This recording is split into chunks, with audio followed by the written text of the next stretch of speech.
HS24 న్యూస్కి స్వాగతం. నేను విజయ. ఈరోజు స్పెషల్ స్టోరీస్ చూద్దాం. ఫేక్ న్యూస్ ఎలా తయారవుతోంది? ఎవరు పంపిస్తున్నారు?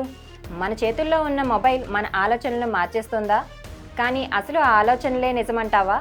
లేక ఎవరో కావాలని మనల్ని మైమరిపిస్తున్నారా? ఇది ఫేక్ న్యూస్ల యుగం. నిజాలు నిలబడలేని సమయం. మీరు చూసే ప్రతి వీడియో, ప్రతి మెసేజ్, ప్రతి ఫోటో నిజంగానే నిజమేమో అన్నది మీకు తెలుసా? లేక ఎవరెవరో వెనక ఉండి మీకు కావలసినట్టు మార్చి చూపిస్తున్నారా? ఫేక్ న్యూస్ అనేది వైరస్ కంటే ప్రమాదకరం. ఎందుకంటే దీని గురించి పూర్తిగా తెలియకముందే మన మనసులో చొరబడుతోంది. ఈ ఫోటో నిజమేమో అనిపిస్తుంది, ఆ వీడియో గుండెను దోచేస్తుంది. కానీ చివరకు అది నిజం కాదు. ఇలాంటి ఫేక్ న్యూస్లు ఎవరు పంపుతున్నారు, ఏ ఉద్దేశంతో వైరల్ చేస్తున్నారు అనేది ఇప్పుడు HS24 న్యూస్లో చూద్దాం. అసలు ఫేక్ న్యూస్ అంటే ఏంటో చూద్దాం. ఫేక్ న్యూస్ అనేది నిజాన్ని పూర్తిగా దాచిపెట్టి అబద్ధాలను నిర్మించే వార్త. దీనిని ప్రజల్లో భావోద్వేగాలు రెచ్చగొట్టేందుకు, ద్వేషాన్ని పుట్టించేందుకు, లాభాలు ఆర్జించేందుకు కొందరు ఉపయోగిస్తున్నారు. ఫేక్ న్యూస్ తయారీ 4 విధాలుగా ఉంటుంది. అందులో మొదటిది ఫేక్ వెబ్సైట్స్ అండ్ బ్లాగ్స్, రెండవది క్లిక్ బైట్ హెడ్లైన్స్, మూడవది సోషల్ మీడియా ఆల్గోరిథమ్స్ ఎక్స్ప్లోయిట్, నాలుగవది పెయిడ్ ఐటీ సెల్స్. వీటిలో మొదటిది ఫేక్ వెబ్సైట్స్ అండ్ బ్లాగ్స్. ఇందులో కొన్ని వెబ్సైట్లు కల్పిత కథలు రాస్తాయి. ఎడిటెడ్ ఫోటోలు, ఫేక్ వీడియోలు సృష్టించి వాటిని నిజంగా అనుకునేలాగా కొన్ని ఫార్మాట్లలో పోస్ట్ చేస్తారు. రెండవది క్లిక్ బైట్ హెడ్లైన్స్.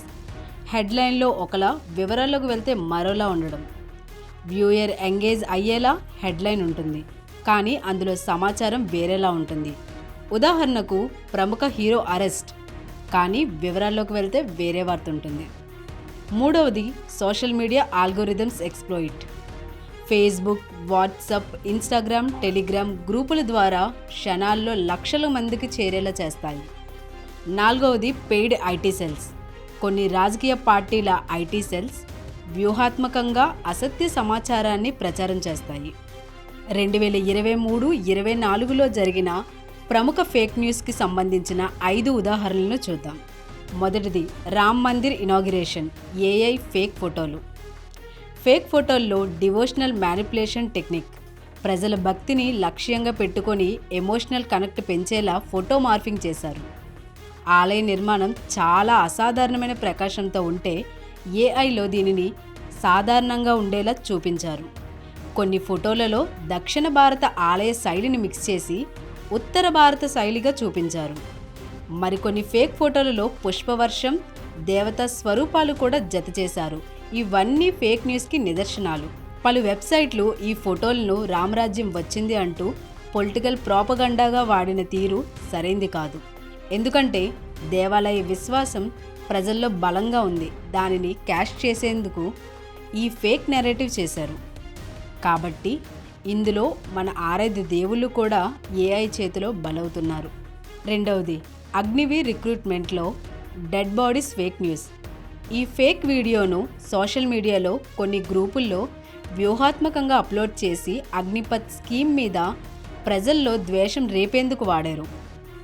దీని వెనుక ఉన్న ఇమోటివ్ షాక్ ఫ్యాక్టర్ దశాబ్దాలుగా రాష్ట్రీయ విధానాలపై నమ్మకం పోగొట్టే ప్రయత్నం. వీడియోని కట్ చేసి ఆడియోని డబ్ చేసి వేరే కథనంతో ప్రోగ్రామ్ చేసే నెరేటివ్ ఇంజనీరింగ్ టెక్నిక్ వాడారు. ఈ వీడియోని కొన్ని యూట్యూబ్ ఛానల్స్, ఫేస్బుక్ పేజ్లు యాడ్ రెవెన్యూ కోసం ప్రయత్నాలు చేశారు. ఇది ఫేక్ అని ఎలా గుర్తించారంటే, వీడియోలో ఉన్న ట్రక్పై బంగ్లాదేశ్ రిజిస్ట్రేషన్ నెంబర్ కనిపించింది. వీడియోకి సంబంధించిన పాత న్యూస్ రిపోర్ట్లు, బంగ్లా భాష ట్యాగ్స్ కనిపించాయి. ఇందులో సోషల్ మీడియా ఆల్గోరిథమ్స్ ఎక్స్ప్లోయిట్ అనే ప్రక్రియ ఉపయోగించి ఫేస్బుక్, వాట్సాప్, ఇన్స్టాగ్రామ్, టెలిగ్రామ్ లాంటి సోషల్ మీడియా గ్రూపుల ద్వారా క్షణాల్లో లక్షల మందికి చేరేలా చేశారు. 3. పాకిస్తాన్ జెండా rally graphic morphing fake video. ఈ వీడియోను దేశద్రోహంగా చూపించి ముస్లిం మైనార్టీల మీద దుష్ప్రచారం చేయడమే ప్రధాన ఉద్దేశ్యం. ఇది ఒక రకంగా రిలీజియస్ పోలరైజేషన్ ఎజెండాకి భాగం. వీటిలో మరో ట్రెండ్ అవుట్రేజ్ ఇంజనీరింగ్. ప్రజల్లో కోపాన్ని రెచ్చగొట్టేలా వీడియోల కాంబినేషన్ ప్లే. ఫ్యాక్ట్ చెక్ టీంలు వీడియో ఫ్రేమ్ బై ఫ్రేమ్ విశ్లేషించగా జెండా మార్ఫింగ్ అని తెలిసింది. ఇది ఫేక్ అని ఎలా గుర్తించారంటే బూమ్ లైవ్, ఆల్ట్ న్యూస్ వంటి ఫ్యాక్ట్ చెక్ వెబ్సైట్లు దీన్ని పరిశీలించాయి. అసలైన వీడియోలో కేవలం మతపరమైన జెండాలు మాత్రమే ఉన్నాయి. వీడియోలో ఉన్న ఆయా ప్రాంత ప్రజలు కూడా ఈ ఆరోపణలను తిప్పికొట్టారు. ఇందులో పెయిడ్ ఐటీ సెల్స్ అనే విభాగాన్ని ఉపయోగించి సామాజిక శాంతిని భగ్నం చేయడానికి ఉద్దేశపూర్వకంగా మార్ఫ్ చేసిన వీడియో అని ఫ్యాక్ట్ చెక్ నివేదికలు పేర్కొన్నాయి. 4వది, Hyderabad drugs case. Celebrity fake ప్రచారం.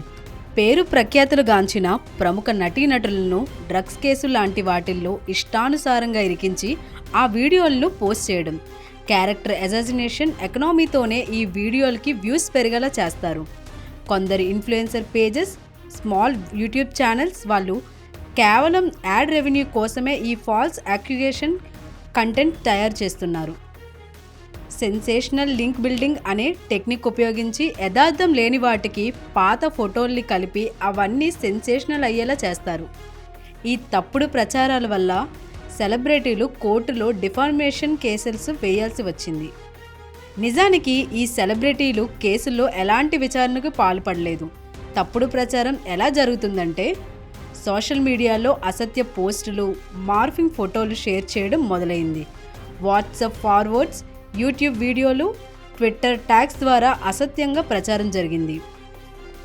కొన్ని ఫోటోల్లో పాత ఈవెంట్ ఫోటోలను డ్రగ్స్ కేసుకు జత చేసినవి. 5.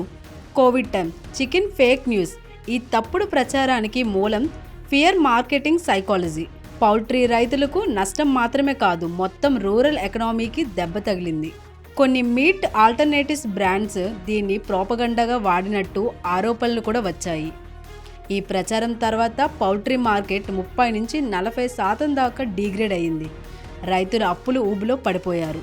ప్రపంచ ఆరోగ్య సంస్థ, భారత ఆరోగ్య శాఖ కూడా చెప్పింది కోవిడ్-19 వైరస్ చికెన్ లేదా మాంసాహారానికి సంబంధం లేదని స్పష్టంగా తెలిపాయి. కానీ అప్పటికే ఈ అసత్య వార్తలు పౌల్ట్రీ రంగాన్ని తలకిందులుగా మార్చేశాయి. ఫ్యాక్ట్ చెక్ ఎలా చేశారంటే ఇదే సమయంలో పౌల్ట్రీ ఫెడరేషన్ ఆఫ్ ఇండియా ఓ ప్రకటన ఇవ్వడం వల్ల ఈ వార్త ఫేక్ అని బయటపడింది. సోషల్ మీడియాలో మీకు వచ్చిన ఒక వీడియో మీలో కోపాన్ని, ద్వేషాన్ని, ఇష్టాన్ని కలిగించే ముందు ఒక్కసారి ఆలోచించండి. ఈ న్యూస్ నిజమా, అవసరమా అనేది. ఫేక్ న్యూస్ విస్తరణను అడ్డుకోవడంలో మనందరి దగ్గర ఉన్న ఒకే ఒక్క ఆయుధం వివేకం. ఈ వివేకంతో నిజం తెలుసుకోవడం మనందరి సామాజిక బాధ్యత. నిజం తెలుసుకోండి, నిశ్చింతగా ఉండండి. ఇలాంటి మరిన్ని స్పెషల్ స్టోరీస్ కోసం keep watching HS24 news. Please like, share and subscribe.